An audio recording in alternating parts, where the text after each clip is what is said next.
many factors in real estate, right? Yeah. That's the biggest thing. It's like, can you? It's just like when we talk about renovation loans and why people want to do it, because some people want to be investors or some people want owner occupied. Right. But even as an investor, like, you got good credit, you got some money, you can get the loan, but then you need somebody to fix it. Right. Bingo. That's the hardest part. It is, which is why like this one's gonna be good because it's such a fundamental theme like in real estate in general, and con and actor, man, are both in the same word. Oh, right? actor, con and actor are both in the same word. I never heard of the actor part, the con part. Yeah, man, it's one of those things that it's just a fundamental theme. It just does not go away. Does not go away. There's contractors, renovations, repairs, all of it. Well, it's one of those type of jobs where you can make millions of dollars and not have a degree, not having any prerequisites. To be a GC, you just got to submit the paperwork, and that's it, right? And the team, insurance, and the team. You know, like that's it. So save that content for the podcast, man. We got the B-roll on that, Marvin. This is good B-roll. Yeah, we'll save it. Marvin includes the B-roll in the what's it called it? Yeah, you never seen the B-roll? No, I've never seen it. Every now and again we get some B-roll action.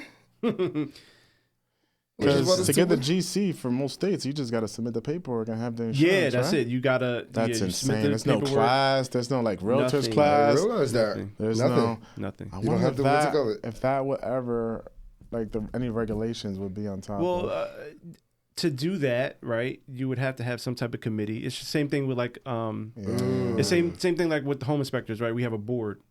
So with the home inspection board, they make sure that they do like an audit, right? We do like continuing ed. You got to have certain type of credits, this and that. But it's only 1,000 home inspectors in New Jersey. It's easy.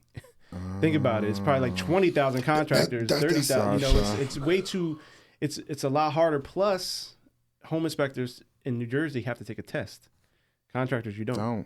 So it's a lot harder to become a home inspector than it is to become a contractor. So the person that's doing the work doesn't have to do a test, but the person that's reviewing the work on the house, the home inspectors have to take a test. Absolutely. Yeah. You see the logic? Yeah. Give us our 10-second countdown, Marvin. Yeah, let's save that. This is good. This is good. This is good. Just ask me whatever we got to do.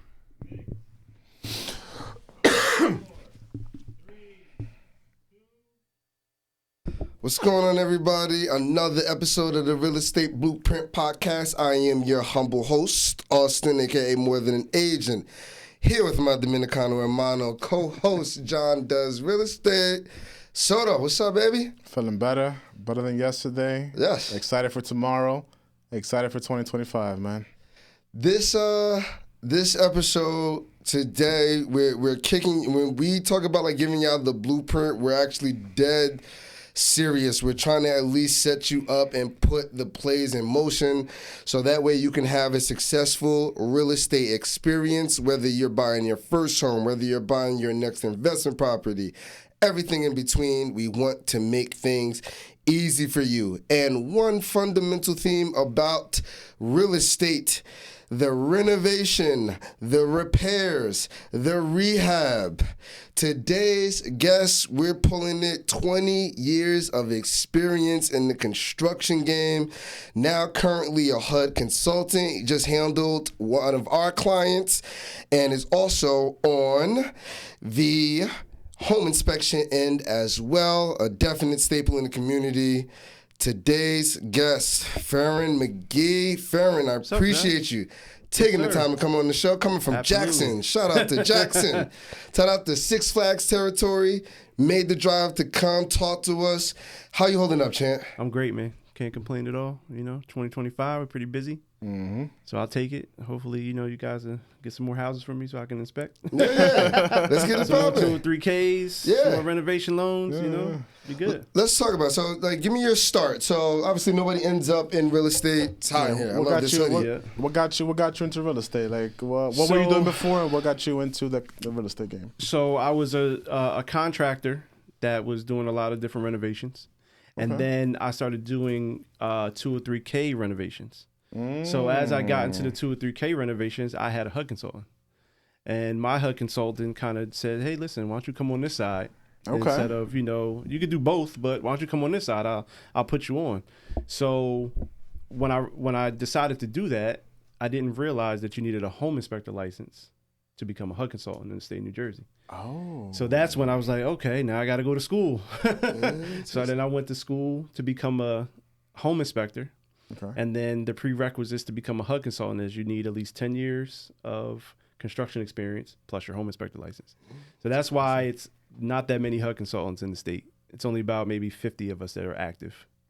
Gotcha. It's 1,000 home inspectors. So that's how I came on this side from the construction side. Got it. So someone could be a home inspector for 10 years. No, they got to be in construction for 10. Yeah. And, that makes and sense. yes, it makes a lot of sense. And the home To know the inspector pricing. license. Yeah, you got to know. It's a lot of different factors because you are responsible as a HUD consultant. You are responsible for knowing all three phases, right? Which is what the contractor needs, what the bank needs, right, and what the buyer needs. So it's good. It's a good gig, but it's a lot. Yeah, definitely is a lot. Not the factor. Yep. So that's how I came on this side. Okay. And you said there's only about 50. Yes. Active HUD inspectors. Yes. And for those listening, HUD inspectors are usually coming into play when you're doing a renovation loan. Yes, renovation loan, yeah. And I like to explain it in this sense that the HUD inspector is just making sure that whatever the contractor has on their particular notes is not wild. Yeah, because obviously they got to protect that and they got to protect the bank. Yeah, I mean, layman terms. So I'm there to make sure that the contractor is not overpricing or underpricing because he can underbid. And that's the problem too. A lot of these contractors Good point. A lot of the contractors underbid to get jobs, right? Because they're in competition with 5 or 6 other contractors. So they underbid to get jobs, and then what they try to do is they try to take the contingency money and add it into their fee, which you shouldn't do that, obviously, because it's not part of the contract, right? So I got to make sure that they're not underbidding the job or overbidding the job. Then I have to make sure that the buyer is getting what they're paying for, right? So whatever their wish list is, they got to do their mandatory items first. So which is, you have lead paint, you got asbestos, you got structural issues, you're doing any type of framing additions. Those things have to be put in first with the loan. And then your wish list items can happen, right? Bathrooms, kitchens, tiles, stuff like that. And then that's the second thing. Then the third thing is I have to make sure that the bank is getting what they're investing in. Right. So as you know, you being the loan officer, right? You got your purchase price, then you got what you're putting into it, and then that allows you to get the ARV. Right. But if you don't get the ARV, then it's dead. Right. So I got to make sure that what we're putting into this goes to the appraiser, and the appraiser's like, okay, we're good. We can get to this level. Out of curiosity, because you said there's 50 HUD inspectors. How many licensed home inspectors? About 1,000. About 1,000? Yep. Out of both of them, what percentage would you say would be black and brown? Oh, man. Because it's a big thing now. I would say as far as consultants, it might be 5%. I was about to say. And as inspectors, maybe 15. Maybe. Not surprised. But all the colored consultants, I pretty much know in the state, So I would expect it to. Yeah, it's really not a lot. But again, it's not something it's not flashy, right? And it's not something that is very easy to get into because, like I said, you need a certain amount of construction and you need your home inspector license, which most people don't have both. Because when you even look at home inspectors, a lot of guys, they're like firemen, they're teachers. They're off in the summertime. They're a lot of them aren't contractors. You'd be surprised how many aren't, right? So they might be able to get their home inspector license, but then they can't become consultants because they don't have construction. That makes sense. Yeah, so it is a niche. It's something that a lot of people don't know how to get into. You have to basically get your license in any state you're trying to do the work, right? Yeah. So when it comes to home inspections, it's 2 different hats. It really is. But when it comes to home inspections, New Jersey, I'm licensed in New Jersey. New Jersey supersedes New York. So all I got to do is pay a fee in New York. I get my New York license. Pennsylvania doesn't need a home inspector license. So I can do inspections in Pennsylvania. Wait. Can we take a backtrack on that one? So I can go to New PA right now and just write reports for home inspections. Write reports for home inspections. Yep. Absolutely. Yep. You're not required to have one. Okay. So all right.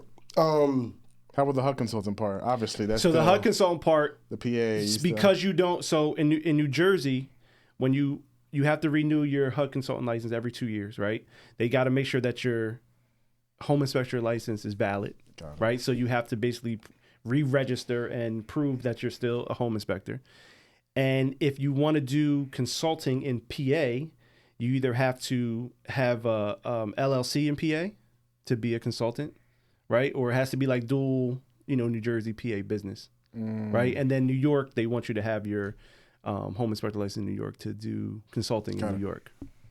So okay, all right. So, oh man, all right. So no, that's interesting because like we kicked off, like one of the fundamental things about let's say is just like or one of the fears that people have, especially when buying properties, is what if I can't fix, or what if I don't have enough money to fix whatever like is the problem essentially. Yeah. So for first time home buyers, it was and I was just talking to an individual today.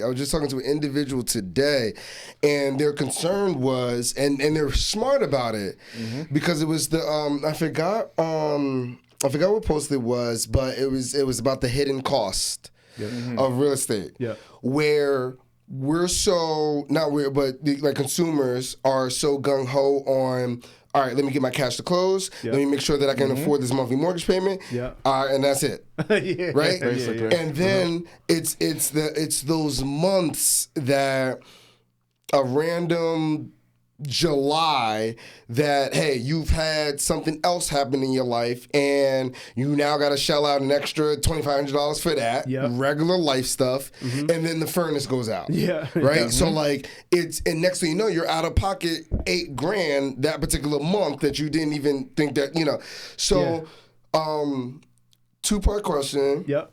What got you into the construction space? And then I want to transition it into what most people miss during their home inspection process, or how to avoid as best as possible, because real estate obviously, but how to avoid those hidden costs, that can come up. But talk to us about you getting into the construction space. The construction space came from when I was young. My grandfather was a master plumber. So I grew up in construction. I grew up sweeping floors at job sites and just watching. My grandfather wouldn't let me touch anything.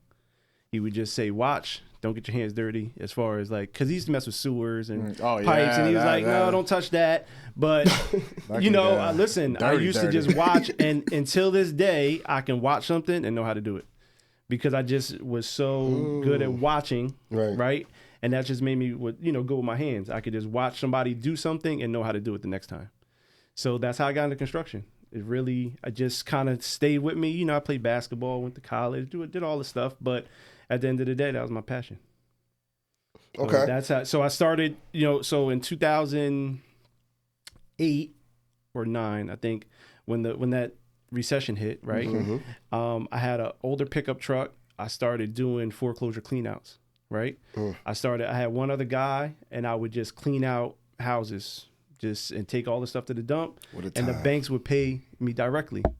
Then people started, once I stared doing that, the banks or people started asking me to do other things, right? Can you board houses up? Can you fix this? Can you redo a bathroom? Can you redo this? And then that's how it started. And the banks were asking this. Yeah, the banks were asking this at the time because they had like property managers, right? They had these managers that would get funds for the bank because they were either trying to sell them, like the REOs, they were trying to sell them like kind of fixed up, or they would want them winterized or boarded up so people wouldn't vandalize them. So I just started doing all the above. And then I met a guy, his name was Robert Ione. He was a contractor that lost everything at that time because he had so many big projects that he couldn't withstand anything. So he was like, listen, he's like, I'll teach you more and more. He's like, just pay me a flat rate. I need to make money. So I had him basically on my team as this guy that had all this experience, and I didn't have any. And he taught me the ropes, and it kind of went. Perfect timing. Perfect timing. Yeah. Okay. So then, being in that space, you start to transition. Then I transitioned. Obviously, we talked about it before, just with your buddy on the of the HUD consulting aspect of it. Yeah. Because it's such a big thing with people of not wanting to go into anything that they feel could pose a headache, going forward. Yeah. What are some of the things that you want people to focus on?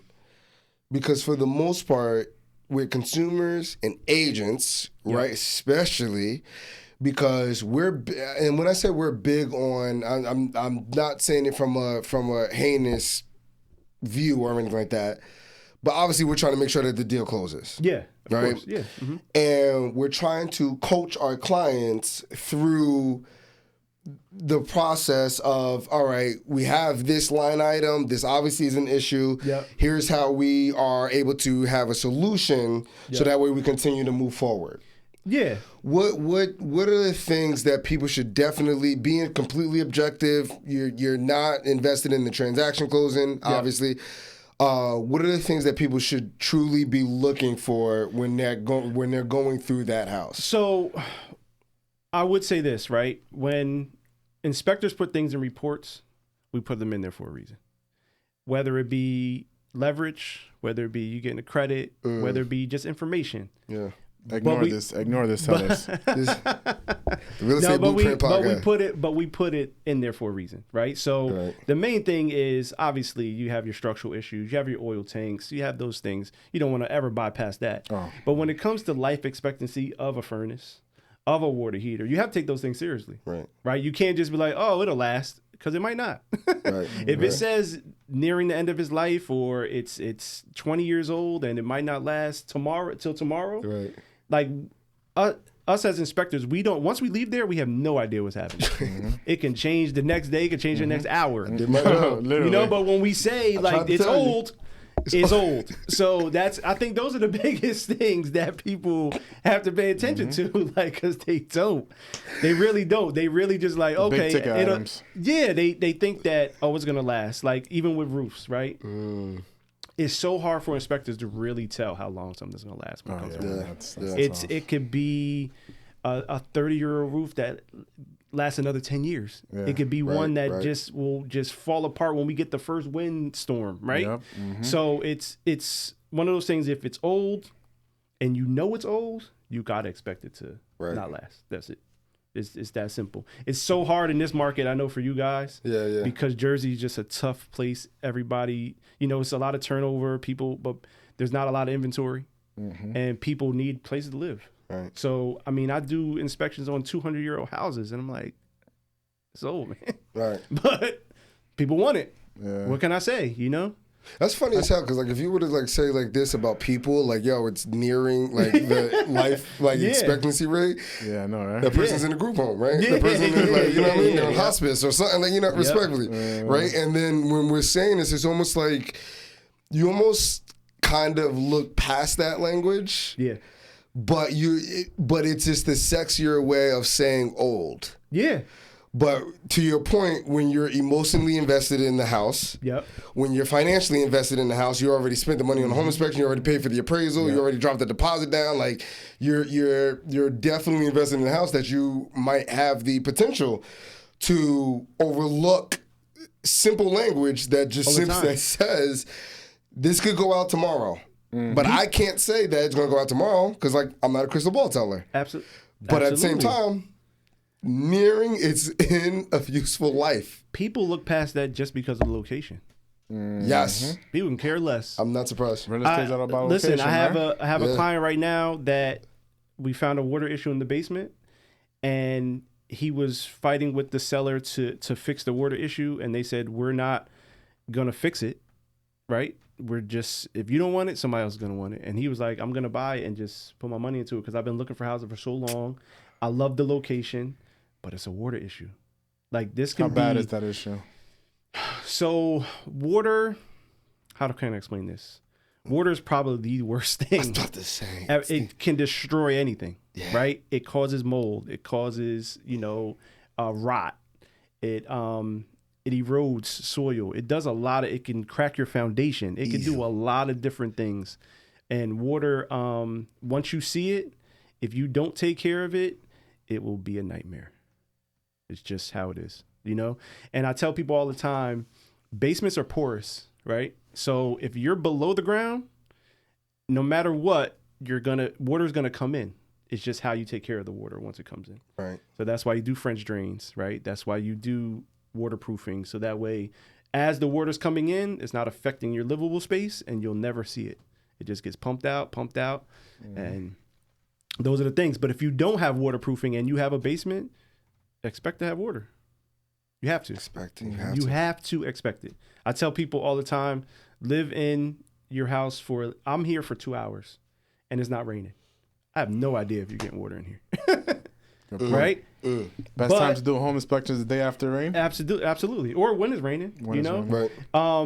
But live here for at least 6 months. Come down in the basement before you put anything or finish it, or before you put anything expensive or that you can ever replace. Right? Like, family heirlooms or something like that. Yeah. Because if you don't and you just plop stuff down here and you don't come down here often, the next time you come down here, it could be ruined. Right. So those are very important things for people, especially first-time home buyers that never had a basement, that might have only lived in an apartment on the 12th floor. They don't know anything about basements. Good point. And those are things that you have to take into account. Basements are, I'm telling you, man, could be nightmares. I wouldn't even thought about You also have sewer issues. People should do sewer scopes, especially on flips, because flippers do not care about if the sewer works or not. They care about what your eyes see. Yep. They don't use the bathrooms while they're there. Nope. A lot of people put tape over the toilet so you can't use them because they're brand new toilets, right? So do sewer scopes, especially on houses like that, because when people buy dilapidated homes and they fix them up, a lot of times the sewers can be cracked. They could be collapsed. They could have roots in them. And most of the time, that will eat at a flipper's bottom line, so they don't replace a sewer main because it's expensive, right? Makes sense. It bites into their margin when their margin was there for kitchens and bathrooms and roof and paint and flooring. It wasn't there for what's behind the walls. They can care less about that. So, listen, you got some good flippers out there, but you got some flippers that I see can care less. And majority of them can care less. Yeah. Majority of them, it can care less. And as an inspector, it's really hard for us we can't see behind walls, right?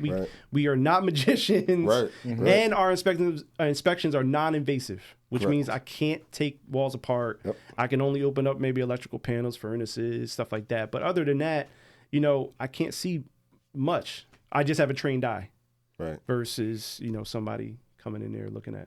You brought up a good point, because the same way that we see all the time where clients stretch. We was talking about it before on the previous episode, where clients stretch to get their kids into the best school district possible, and it's a real thing. So yes, there is the potential for somebody to forego on something that they might perceive as, we'll just handle it later, or it's not that bad as long as the house isn't affected or impacted or anything like that, and you're able to skip over those things. But to your point, it's the stuff that and I tell clients too, it's you need to be happy with your purchase. And when I say happy, I'm not at the closing table, not during the housewarming, not when you're sleeping in there the first night, not when the family's over there for the first time. It's 1 year, 4 months, 4 days, and 3 minutes after that you wake up, and then you're damn, something might have happened, and you're So, with contractors, right? Yep. And y'all hear me say it all the time. Con and actor are the two words that are in contractor. It's such a fundamental theme of real estate, whether you're an investor, whether you're just doing a kitchen renovation, that everybody complains about the contractor. It's just one of those relationships where it's not as sexy as peanut butter and jelly. Nope. What are your tips for people to find a good, honest, reliable, and cost-efficient contractor? We're not necessarily asking for the contractor for the low, because we get what we actually pay for. I don't think you're gonna get all three. No. You have to probably pick two out of You those have to three. pick- I Usually tell when people you to pick have two. Yeah, usually It's right. like in a relationship, it's like the 80-20 rule, right? Like Yeah. You gotta pick. You gotta pick two. you have to have your priorities. Like you're not gonna get the person that has everything. Everything. Right? Right. You're gonna get somebody that has maybe one or two out of the three. Yeah. The thing about contractors is, the first thing, you would like referrals. I don't care how many Google reviews, I don't care how many ads they have out. Because they're usually means not nothing. marketing. Like contractors, I rarely see contractors. there's there's people market. with billboards. I've Yeah, seen, people market. the bigger ones. Oh, okay. Yeah, they market, but a lot of times with the bigger contractors, they come with a bigger price, right? And they Right. could be good, right? They might not be. But I'd rather have, like, if I go to your house and I see your bathroom is nice, I'd rather ask you, like, who did your bathroom? And hopefully you give me a good referral. I'm always Yeah. skeptical of referring It's hard. contractors. It's hard though. 'Cause Oh, I've been on both sides. It can go wrong. I've been on both sides. And then who do they call right away? I get it. No, I get it. That's This what I'm is saying. who you But referred me to. This is Yeah. Because I get it could it. be the perfect person. They just going through a tough time, Yep. or they have too much to they take on too much. Take on too much. Yep, it happens. Yeah, I mean, And- it really is like picking out of a hat. Yeah. It is. It's picking out of a hat. Even with renovation loans and seeing the contractors that people hire to do these renovation loans, I have a handful of good ones, but more bad ones. Yep. Yeah. Right. And those handful of good ones come with a premium, right? Because they know that they're good. And they know that they can take on a job and have the manpower and have the payroll and have the money for materials. And a lot of contractors on this side don't have it. And I'm glad that you brought it up because this is such good. Yeah. I'm glad that you brought it up because you were mentioning before that you see a couple of contractors during renovation bids overprice, overcharge, and then undercharge as well. From my experience, I usually find when contractors find out that there's a renovation loan involved, it's shark in water, right? So they know they can add another $20,000 randomly as a line item because they know that at the end of the day, I mean, it's going to run that individual $7.42 on their mortgage. Do you find, although both can happen, underbidding, overbidding, do you find that more individuals, contractors, especially with renovation loans, are overcharging? Play devil's advocate a little bit. Okay. I think that you kind of have to. Why And is the that? reason why- Interesting. And the reason why is because in most renovation loans, the contractor has to front their own money, right? So they're not getting paid interest on their money. Interesting. But they kind of factor it in there. They kind of have to because now I got to put out my own money, right? And then the bank keeps 10% of my money every draw. Until the end. So now if I don't finish this job for 6-8 months, my money is out there for 6 to 8 months. That's a long time, right? But don't they have the ability to select that option as a draw, where at closing they get? So I did 2 or 3K at least for like my own property, but they gave options. Either you can take 50% up front, 50% at the end, or draws. So he can answer that if he wants, or I can answer whatever you They want. don't do 50% that's only anymore? on a streamline, right? Oh, Which doesn't under the $30,000. under Interesting. What can you Gotcha. get done? But- What can you get done with that lower amount nowadays? Well, sure, but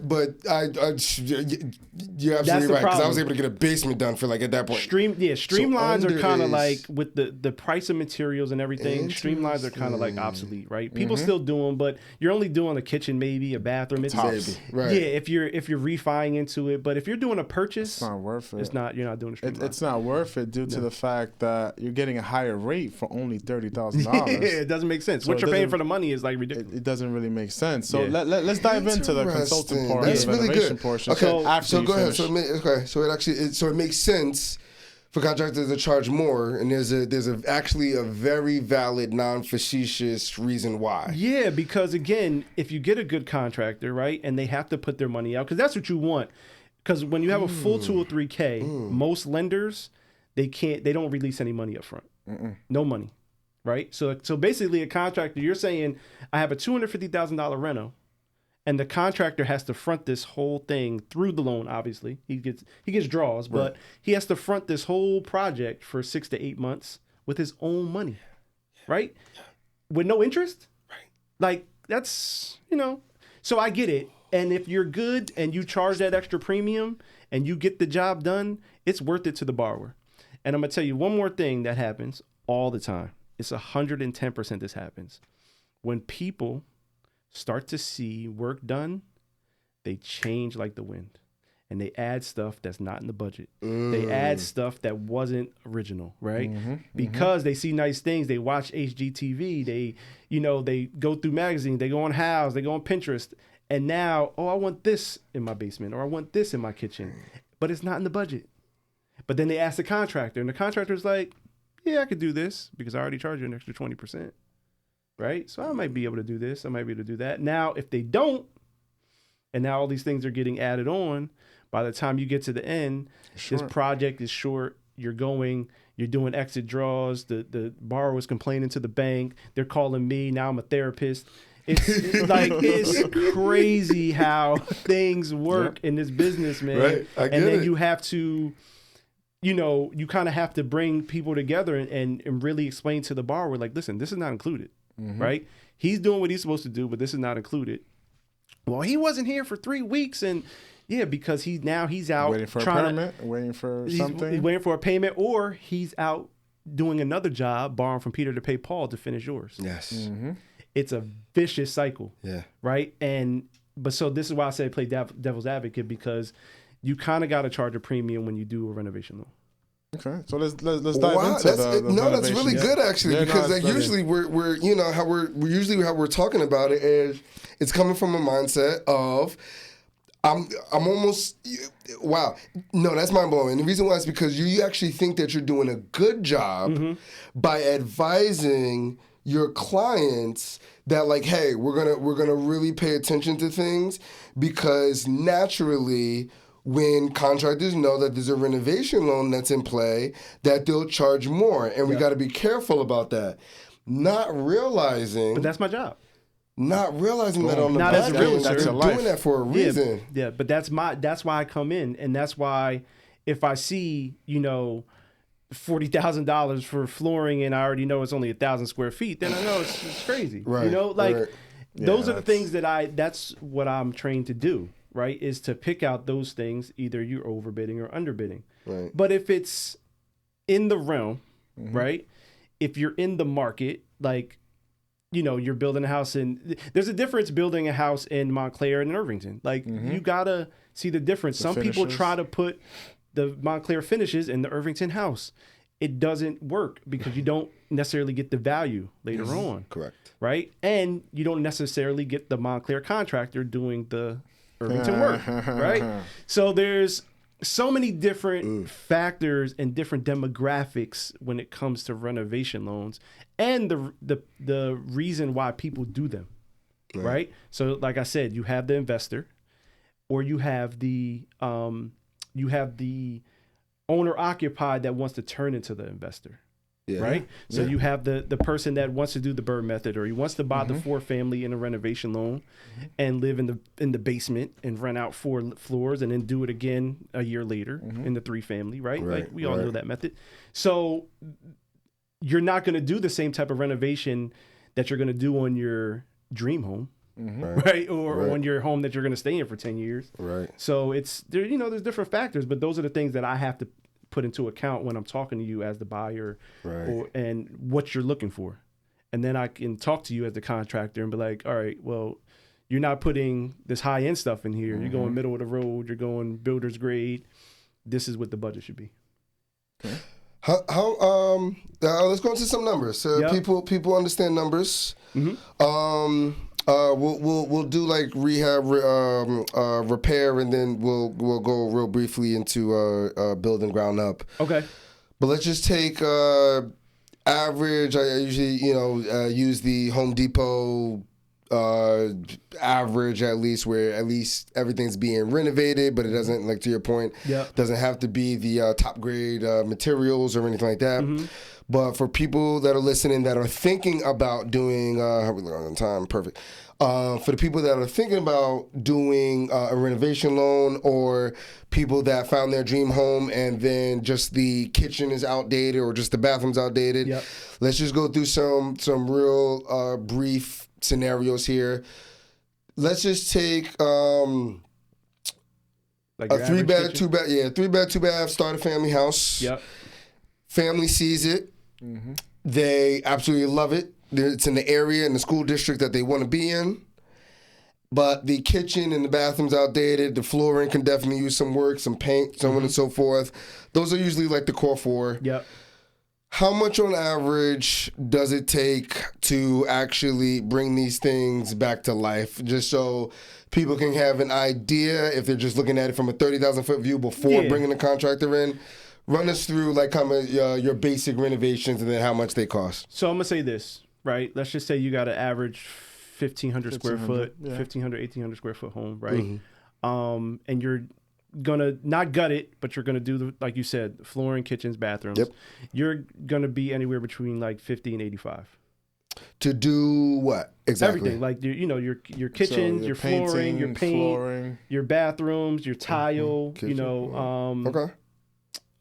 And when I say 50 to 85, it's just because every demographic is different. Right. So your 50 might be Irvington, your 85 might be Montclair. You know what I mean? It just depends on what and it also depends on the age of the house, right? Yeah. Because as you take things apart, you find out. Yeah, because we're not breaking walls here, right? But even when you take up the floor, right? When you take up the floor, it might be planks, it might not be subflooring, and then you can't put a certain type of floor down, right? Or when you open up the walls, there might not be any insulation. So you're going to put tile, or you're going to put new backer board or something to put tile. When you take it off, you got a leak in the in the main or the stack coming down. Like there's so many different. 10% comes in. Yes, or 15%, depending. Yeah. It depends on and those vary too, just based on the condition of the house. Right. So if I go to a house that doesn't have any running water, running electric, things like that, I always put 15% because it might need a new water main. It might need a new sewer main. It might need new service coming to the house. So those things that aren't accounted for because I can't check them, they're off, right? Yeah. They might have to need new services. And that 50/80 doesn't include any electrical, no new plumbing. Well, it'll include like the roughs, right? Like or finish work. Like it can depending on what you need. So let's imagine. Yeah, so imagine the panel and everything's good, right? But you got to do new electrical outlets, stuff like that. It includes outlets.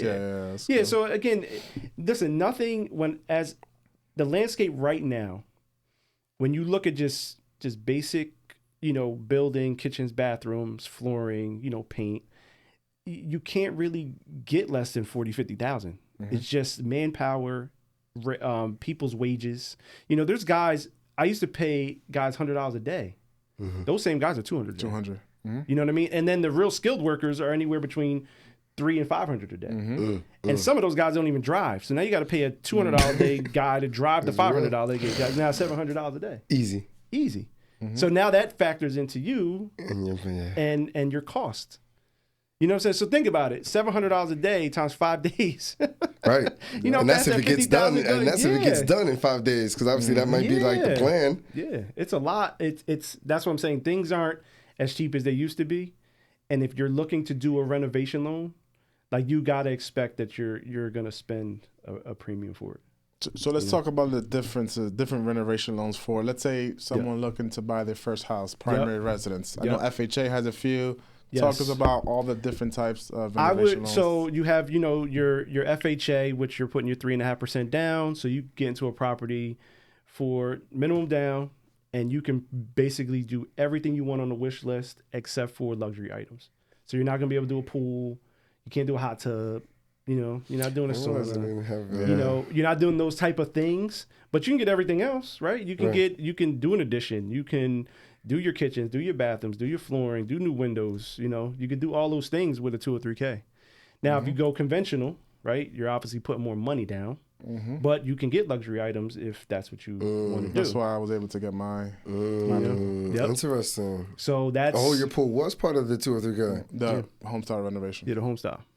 I'm sorry, not 2 or 3K. I said 2 or 3K. That's what luxury items. But off of the renovation. So loan. VA has renovation loan. They have John's pool is very nice, by the way. They have a bunch of different, options that obviously your loan officer can tell you. Right. But as far as the consultant is concerned, anything over 35,000 on a 2 or 3K side, I come out. Right. So any renovation over that. On a conventional side, depending on the lender, some lenders have their own in-house guys, right? Some lenders do a consultant even on 10,000. It just depends because they just want the project to go correctly. They don't want any hiccups, and you get a lot of hiccups when you have appraisers that become consultants because they don't know construction. Yeah. You know what I mean? They know the ARVs, right? They know those things, but they don't know construction. Right. So now you get them. It's just the same thing with hard money, right? They go out, they do the hard money draws. Right. A lot of these hard money guys, they hire appraisers. They really should hire guys that know construction because then they won't get ripped off. Because they don't know what's going on. Okay. I think it's done. Okay. Yeah, exactly. Sounds about right. And I'm not saying all appraisers. I'm just saying that most appraisers don't know construction like that. Most appraisers don't even know the market. 95%, yo, you can't fail. You can't fail. You can't make this shit up. I promise you, out of every love-hate relationship with appraisers. And you know what it is? Okay, here's what really grinds my gears. The interesting part about appraisals, I haven't met, I don't think so. But maybe we should turn you to an appraiser. I listen. We need more black and brown appraisers. That's what my next step is. We need more black and brown appraisers. So it's a real three thing. Phases, I have the appraiser, the consultant, and the home inspection. Can you be all three on the same job? Probably not. I was about to say, there's got to be a conflict of interest. There's no way. Might as well be the mortgage officer and the interest. There's no be way. the agent and the mortgage officer at that point. There's no way. But I mean, it would be good for me to have a one-stop shop. Absolutely. You know what I'm saying? Because I'm already make a relationship with lenders on the consultant side. So that's, so on the inspection side, you got to make the relationship with the realtors. On the consultant side, you make the relationship with the lenders. Right. And then on the appraisal side, you make the with the lenders. And they're all people. I would say appraisers because, I mean, I've had we hear about it all the time, appraisers that are not from the community coming in and underpraising our values, right? Yep. Which are, we're not talking $1,000, $5,000. We're talking tens or possibly hundreds of thousands of dollars that we are relying on the appraiser to obviously give the value for what it's worth. But the reason why I brought it up is because I don't think I've ever seen the appraiser report. Now granted, I don't always have to bring it up because the home doesn't under appraise. Yeah. So then I don't have to bring it up because then there's no issue. But 90% easily have their appraisal report completely incorrect off the rip on how they actually describe the current market conditions. I know every single time they ask about the demand, where there's 3 line items, I believe. There's 3 line items. It's the current property statistics, whether or the market description, whether it's in balance, whether it's increasing, whether it's decreasing. That's one line item. The other one is supply. Is it increasing? Is it even or equilibrium or so on and so forth? And then there's one more. But long story short, they always will mislabel the current market conditions, and it will always have, for example, that the market is stable. I'm like, where? Where? You're an appraiser. Where do you see the market stable? If the value is fine, why do we even You don't have to. But I realize that it's always wrong. It's always completely described But that's why people always would like people that look like us in the places where we live. Right? Because people outside of that don't know the market conditions. Really, they really don't. So but there's not many people that look like us in that field at all. How do you get it that wrong to sit here and do appraisals with a license and we'll sit here and characterize the market as stable and imbalanced and that there's an even balance of supply and demand? how can they can't see What the are you demand appraising? because they're not a realtor. They don't Yeah. know how many multiple offers that this one property received. Yep. Even though, is this the only property that you appraised the entire year? How do you sit here and say that the market is imbalanced? But that's that's my love-hate relationship with it. But again, I usually don't have to bring it up because the house winds up appraising or over-appraising, and then like there's nothing to bring up. So like it is what it is. Here's an interesting question. Yep. Especially when with the renovation loans, we have to use a contractor, right? Because we have to satisfy the lender's requirements on what is needed. What's your thought process on your take on people that are like, whether renovation loan or not, actually, whether renovation loan or not, just doing a renovation, where people would take on a contractor versus just subcontracting out the various jobs in order to save money, so on and so forth. What's your take on that? People take being their own GC? Being their own GC. Yeah. Well, in a renovation loan, you can't. Correct. Right. So they won't allow you to do that, which could be great for some people, but the bank won't allow you to do that. They're going to vet, for the most part, everybody who comes through to be a contractor, right? But and their money's even outside of that, so let's just say you want to become an investor and you want to become a flipper. I support that 110%. Okay. To GC your own job, but you have to learn it first, right? Gotcha. And so my suggestion to anybody who wants to be an investor or flipper or even, buy and hold, whatever it is, hire a decent contractor first. For conventional, you can be your own GC. Yes, for conventional, yes. You can. Really? Yeah, for conventional. Yeah, but that's what I'm saying. No matter the cost? Yeah. You have a HUD consultant. Yeah. As long as you have I didn't know that. For conventional, you can be your own GC. Yeah. Mm-hmm. So, but, and I think too, I think that's lender based too. Yeah, it's definitely lender based because some cross country won't allow it.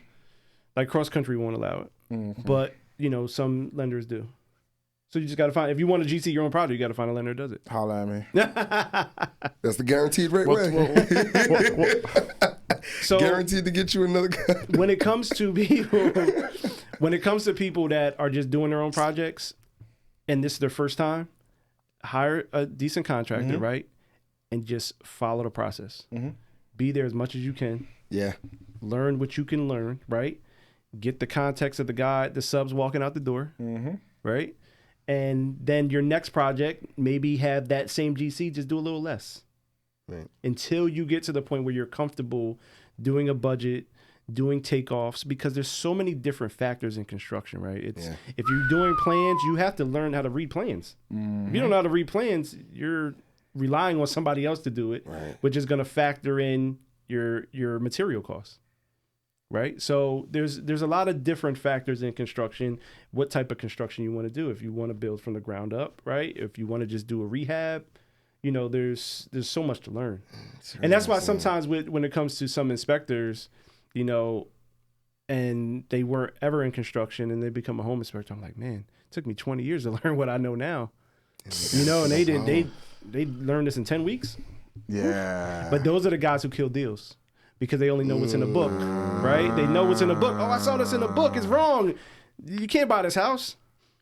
But it's really not that bad. Point. Everything is fixable. Everything is fixable. It just depends how much you want to spend for it.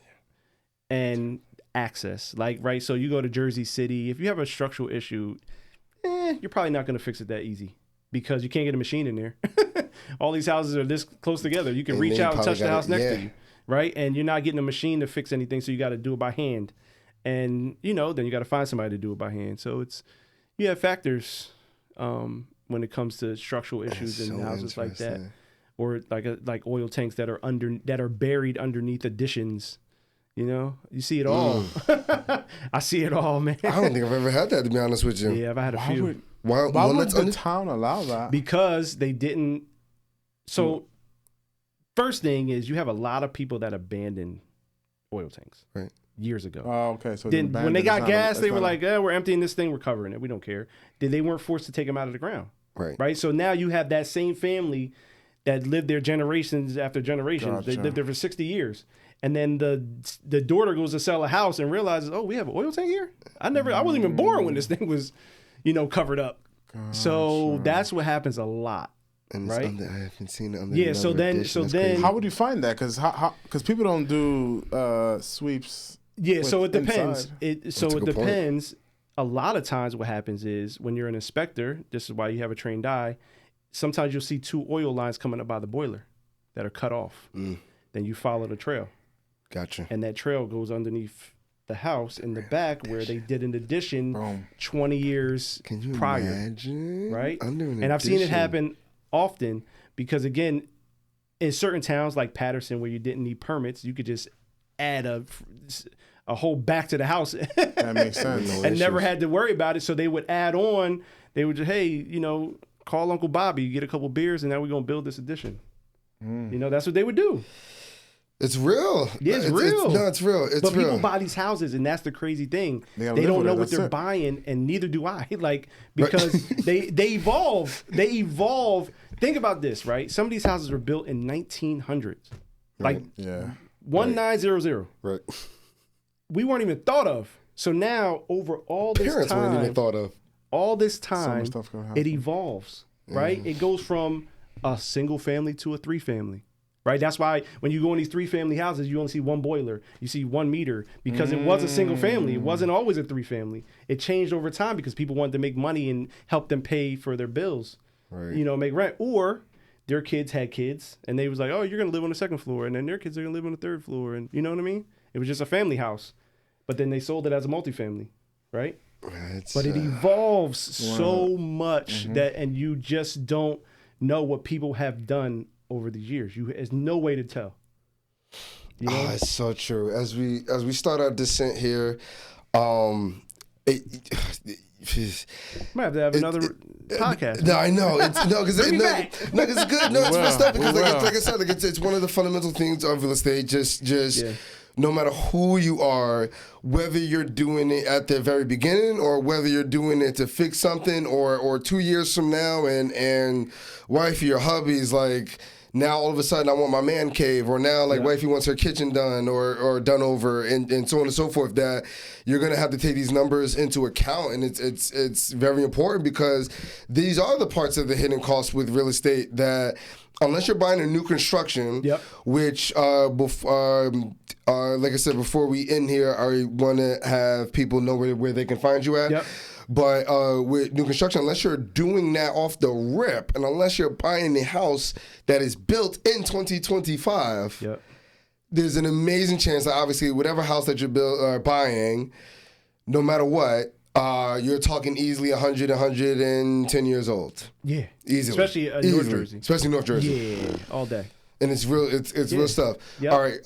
Before we talk about where people can find you at, just give us the raw numbers. Let me ask you. Are you in the building space too? Like, would you be able to talk about how much it would cost just to maybe build like a new single family, a new 2-family, 3-family? Yeah. So in this landscape, you're probably looking at like $250 a square foot. Yeah. $250 a square foot. Yep. And it could be a little cheaper. It just all depends on the area. It could be. I've seen guys that will bid it for $175 a square foot, right? Okay. But that's like builder's grade everything. It might not even be a basement. It might just be a slab. There's so many different factors to it. Like even the type of stick structure that you're doing, whether you're doing trusses or you're doing joists and rafters, like.